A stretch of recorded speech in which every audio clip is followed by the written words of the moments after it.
I'd like to talk to you a bit about setting up a proper linking structure. Essentially, what this means is you want to make sure that you take time that your site is properly interlinked. Well, how do you do that? Well, of course, one good thing is to have a sitemap and have this sitemap be accessible from the very first page on your site. So right on the front page of your site, you have a little link that says sitemap. I'm not usually worried about people finding it. I just want to make sure that the search engines see it. And as long as it's there, they should find it. And this would be a page where you have the opportunity to have a link to every other page on your site. We want to make sure that when the search engines come looking at our site, they can find every single page that we have because, of course, they're all very important.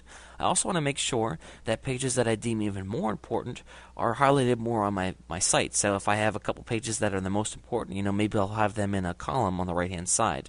Another thing you can do is you can there are tools, there are scripts that you can have that will rotate links that are on, maybe in a column where it would be like recent pages on the site or today's page of the day. Essentially, what we want to do is we want to be, let's say you have 100 pages on your website.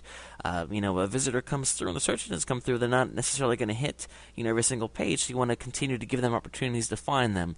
If you're using a blog, there's a thing called a related post plugin that you can have that's automatically, when you write one post that's about one thing, it's going to look at your other posts, and if it finds one that's related, it's going to have that one appear there as well. So again, if you're writing a page on about dog barking, and you have another page that's about that, at the end of that page has something like, you might also be interested in learning about this, and then have a link to, other related content on your site.